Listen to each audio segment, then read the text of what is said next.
Welcome back to this week's edition of the Rock and Roll Ghost podcast. This week we are pleased to have actor Gabriel Luna, who is on HBO's new potential blockbuster show, The Last of Us, based on the Naughty Dog video game. How you doing today, Gabriel? I'm great, Brett. How are you? I am doing good. I'm very pleased to be able to talk to you. I haven't seen a ton of what you were in, but I did love you in Dark Fate, the Terminator movie. Oh, thanks. Yeah. You were really cool. I thought you presented probably the best villain since Robert Patrick in the second one. I was that was absolutely the goal, and I'm happy you say that. I try to honor as much honor Robert as much as Arnold in that performance, and try to kind of embody both of what made them so special. But I appreciate you saying that. No, I'm glad. Well, let's talk about The Last of Us.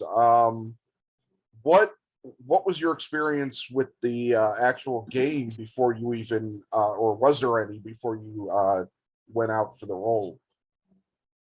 Well, I was aware of the game. It was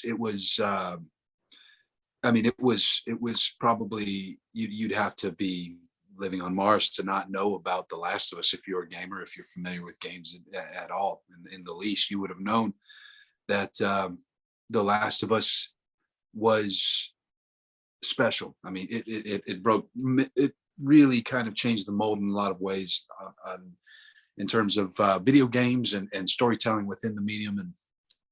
And I was aware of all of that. I didn't get the opportunity to play it until I got the job, and then I played it pretty much straight through for about 2.5 months. Wow. I kind of took my time with it and just did it in doses. You know, we handle my business when things start to wind down here at the house, and my wife is doing her thing.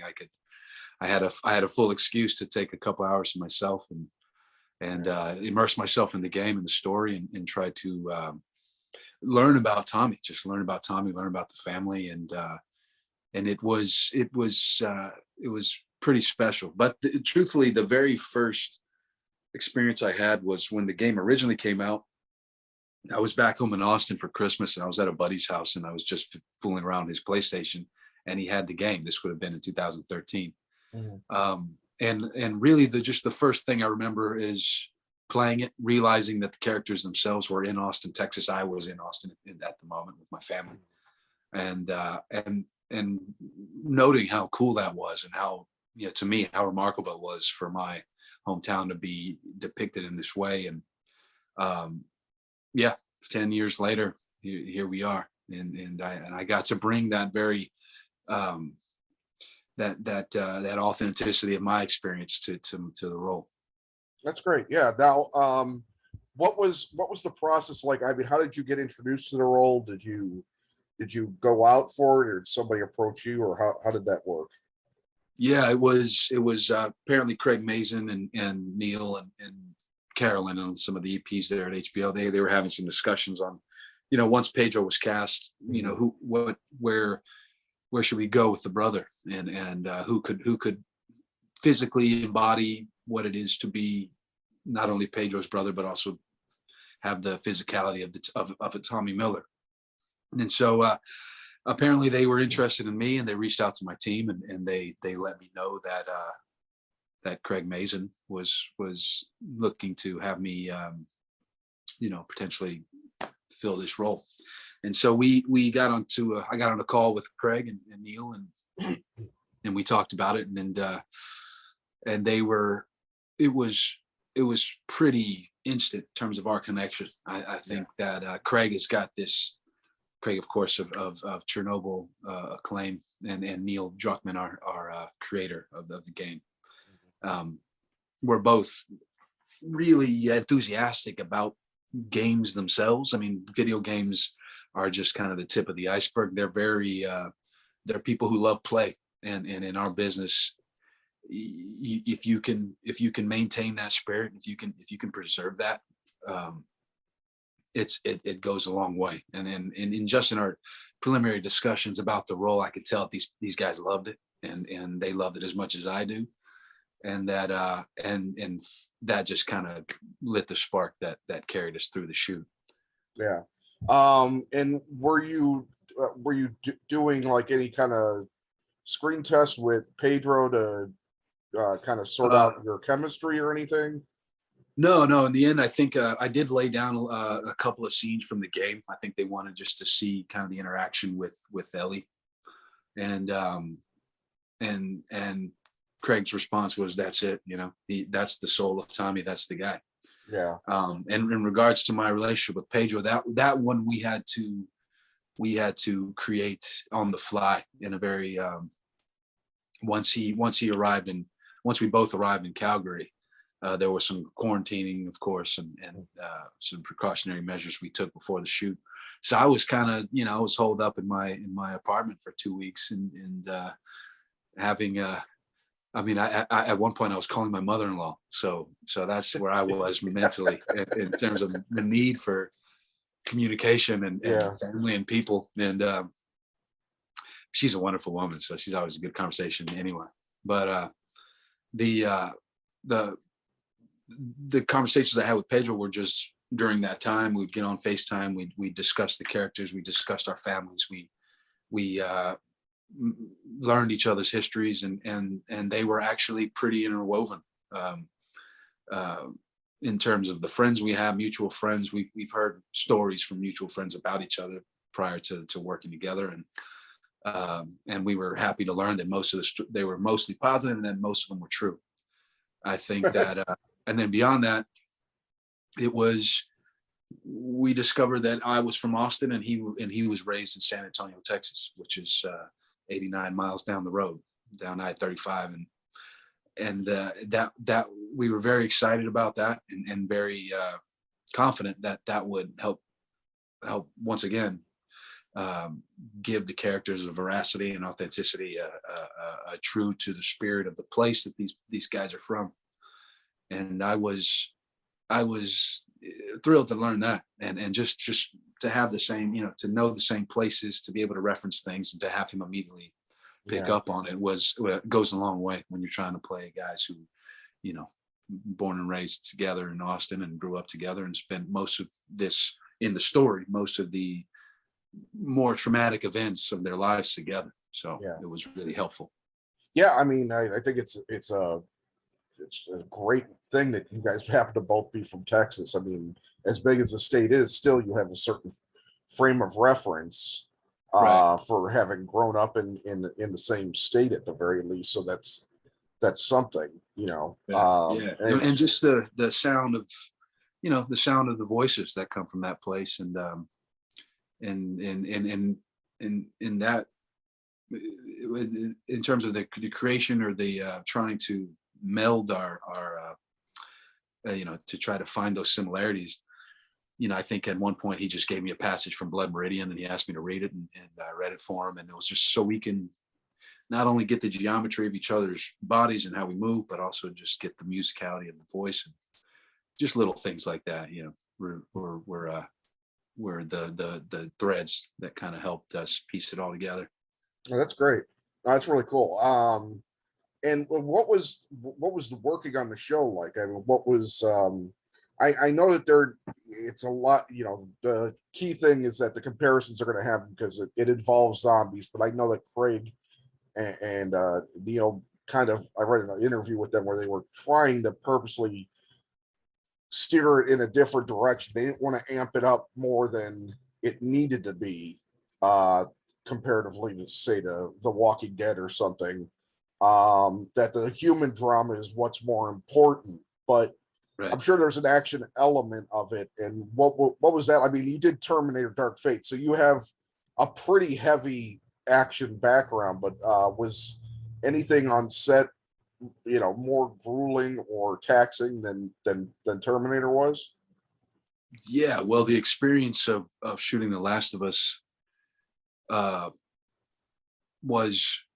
is just that, as you describe, as Craig and Neil were very apt to point out, it is this kind of family drama, this but within this monster movie action genre, so the in terms of comparison to the work I've done prior, you know, I did the Ghost Rider for Marvel. I did the Terminator and Matador for Robert Rodriguez, where it was very physical, and that's something within my wheelhouse that I always like to apply if it helps tell the story.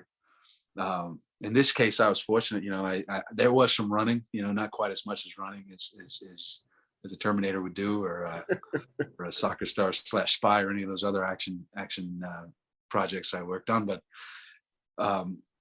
I think probably the most grueling would be to stay mentally in that moment when we are under duress and having to get out of Dodge and having to escape the world as it collapses.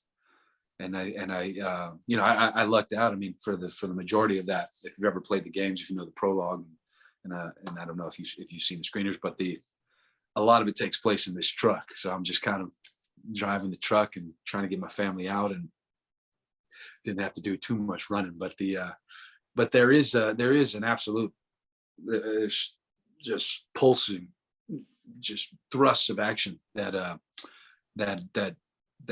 going to carry out throughout the show. And it's just I love how we start the show. We started like the game, and we're a shot out of a gun, and we just kind of hit the ground running. But it was nights, you know, so a lot of shooting nights, and very short nights, considering that we were in Calgary, Alberta in the summer. And so, you know, you do night shoots, you're more accustomed to having a full 7-8 hour shoot. But this was, we had to get everything on that night within a 4.5 hour time frame. And so we extended, that scene was extended in the shooting schedule there because of that. So I think it was just, whenever you're doing nights, it's difficult, but also when you have to, you know, you have to work on such a tight schedule. But Pedro was great. He and I, we were always prepared. Nico was wonderful and played Sarah. So it's just a matter of everyone kind of keeping tight. And the fact that we were all confined to that cab of that truck for the majority of those night shoots helped to streamline it. And so that was, in terms of the action, it was a lot of kind of precision driving for me, I guess. That's cool. Yeah, I mean, well, the question I wanted to ask you, because I thought about when you were talking, is how many of the episodes have you been able to see so far? They sent them to me, but I've purposely chosen to wait. I think the episodes they sent were near final, but not quite, and I just want to see it with in all its glory, with all the bells and whistles. So I'm just kind of waiting. Yeah, I haven't seen it. I completely forgot that I was hunting around for a photo to use as a background, and I couldn't find one. I had one of you, but when I posted it, cut off your face. So I thought, well, that's not gonna work. Okay. What do you got there in the background now? It's basically the site logo. It's from a rock album from years ago. It's where I got the name Rock and Roll Ghost from. Oh, okay, right. From the band The Replacements. That's usually what I put that in as a sub for when I can't exactly get a photo to fix right in the background. Well, so I just noticed that I forgot that I had access to HBO's press site, so I'm eager to see if I have anything in there to kind of, you know, get a little bit head on. I think we gave folks the first 4, so that'll be a little treat in your inbox if you got it. But if not, just you can hold out for just watch it with the rest of us in every Sunday night. You know, HBO.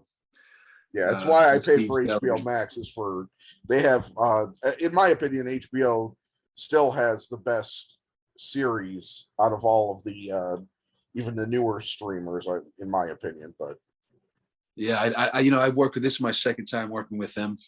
I previously worked with them on True Detective season 2, and I am always a great experience. And I mean, these are some high caliber individuals with immense talent, you know, kind of around all the way around across the board. And here we are again. You know, it's always destination TV.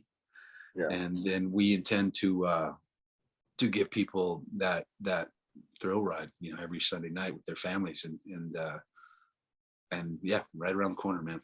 Almost Yeah, there. and I don't want to get into asking you too many questions because I'm sure number one, I have the game. I bought the game during the for my PlayStation 3, which I haven't upgraded at all since having the PlayStation 3. I bought a bunch of games when the pandemic started, and sure enough, they're all just sitting there collecting dust because as I got older, I stopped playing games as much. But Yeah. that one I'll have to pick up, I think. I think that this is definitely a game for mature minds, mature minds, mature spirits, people who the subject matter and the way that Neil explored it, and cycle of revenge and grief, and dealing with grief, and trying to emerge from a world that's just kind of that's really just turned to nothingness, and you're trying to there's characters within the games called the Fireflies, and they're always saying, when you're lost in the darkness, look for the light. And it's very archetypical, and it's a tale as old as time, but that's the spirit of it. And if you can tell a good story from that place, and with stories about brothers, and stories about fathers and daughters, and stories about survival, and those are rich concepts. And if you can treat them and handle them with care, and handle them with purpose, and not make it about the monsters, or whatever the case may be, the more flashy elements, that's really what's going to tap into people's to their souls and their minds, and truly have them engage with our story. So that's what the game The Last of Us was able to accomplish for adults across the board. For me, I also kind of petered out over time, but this one is certainly one that brought me back, and then of course I always have my kind of sports games and things like that. Yeah. Well, the genre of not so much zombies, but the world falling apart genre, like whether it be Walking Dead or the 28 days, 28 weeks later films, or especially The Road, the Cormac McCarthy novel that Right. Viggo Mortensen was in, Yep. which to me is up there with Schindler's List, with movies that they're both amazing, but they're both so damn depressing. I don't know if I could physically watch them again. But I love that whole genre. I love seeing how people would survive in the wake of everything falling apart completely. Right. So that's why I'm excited about this show in particular. Yeah, I love. I'm a big survivalist aficionado. I don't remember the last time that I was out alone in the woods, but I enjoy spending time in the mountains, in the woods. But I'm the same way. I'm really into that. In fact, I just got back from Christmas in Austin with my family, and my grandmother and I. She originally was kind of averse to it because there were nude people on network cable or whatever it is. But she and I got into the Naked and Afraid show, which is I think it's on the Star Channel or something. They send people out into the Amazon or into the Sahara and all these really kind of uncomfortable places with a few items and no clothing. So they have to enter into that world in a very vulnerable state.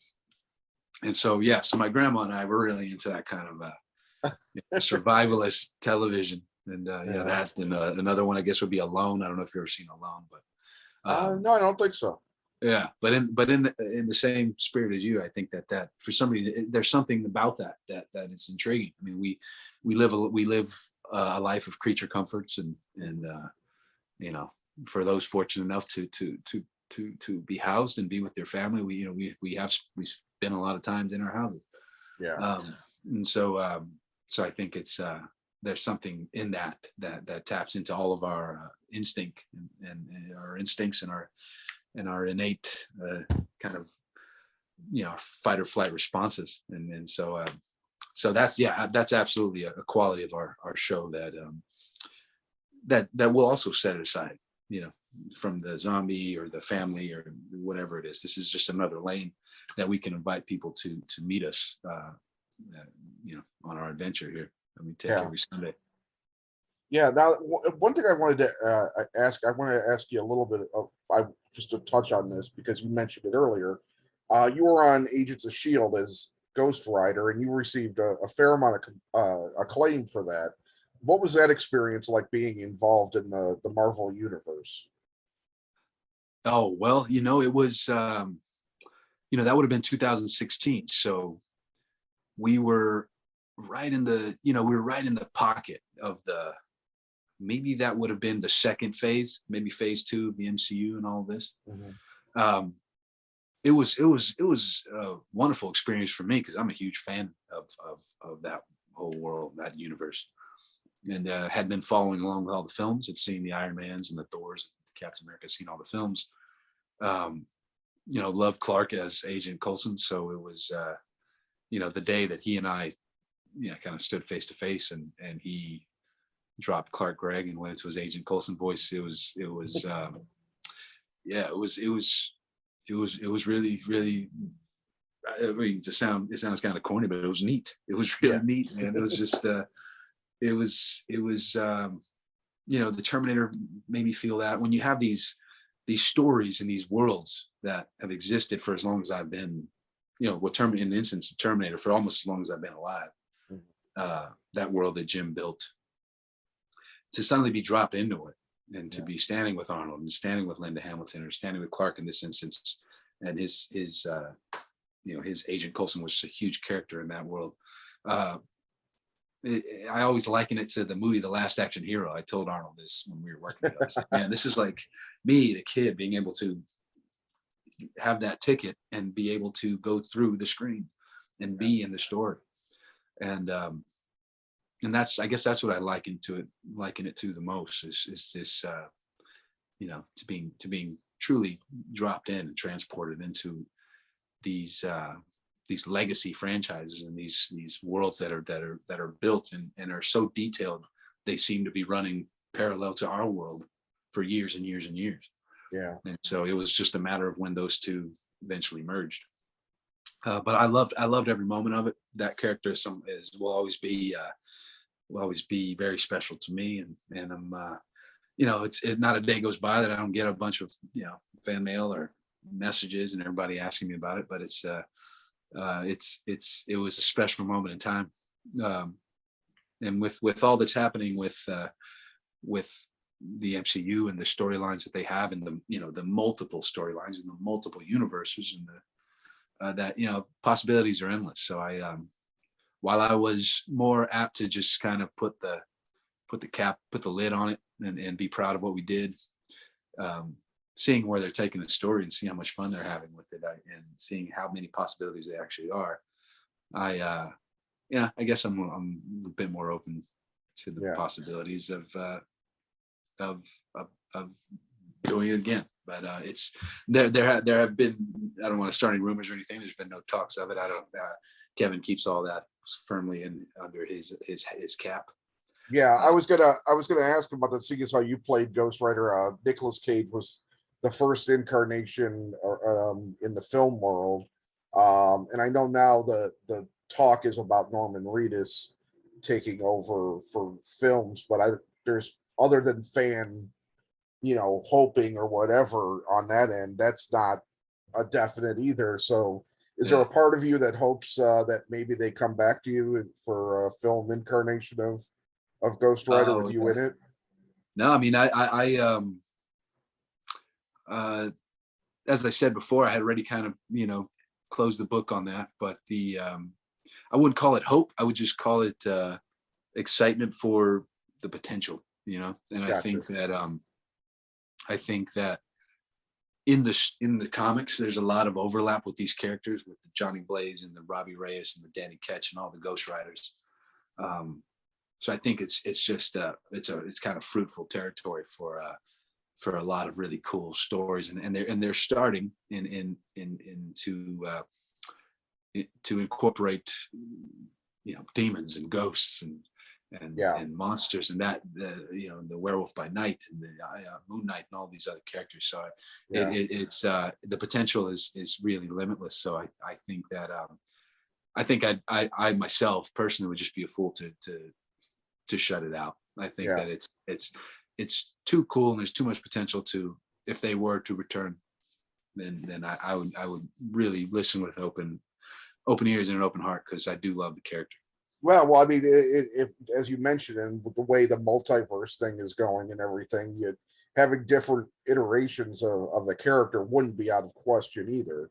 So it would be interesting, and for you, I will hope that, they come back to you. But, as you said, you've also made your peace with it Right. perhaps not happening. So I get that as well. You can't, it's hard to cling on to stuff like that that's completely out of your control, I would imagine. Absolutely. Yeah. No, Yeah. you could only all we have control over is our response to the events in our lives. And right now I'm so thrilled and happy to once again be a part of a franchise that has existed and has been in the zeitgeist, and has been in people's minds and hearts for so long. The Last of Us since 2013 has been, Right. And in both the original and the sequel, has been something that people have loved for a long time. And that's the moment that I'm now living in, is the celebration of that, the expansion of that story, an all new telling with so much more meat on the bone in terms of our story and how we're going to be able to tell this story. Yeah. So, Well, I count myself pretty lucky, man, to get to play characters in franchises that I just love. You got your Marvel, you got your Terminator, you got The Last of Us. These are some really huge major pop culture moments that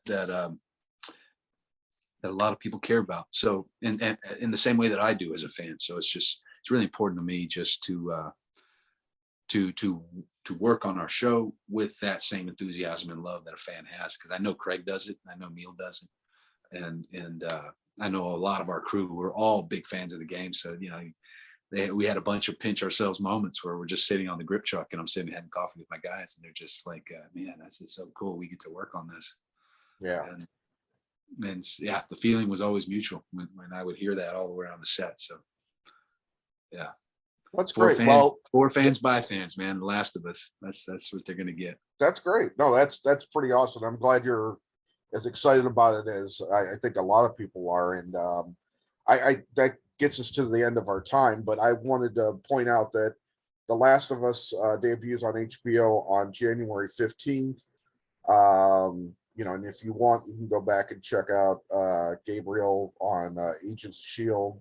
I believe that's still streaming on Netflix, unless I'm wrong. And then I think it's on Disney Plus, actually. Oh, it's on Disney Plus now? Okay. Yeah, that makes sense. And then Terminator Dark Fate was a movie that didn't quite get its due. I thought it was one of the best of the however many they did, like 6, 7. I have no idea.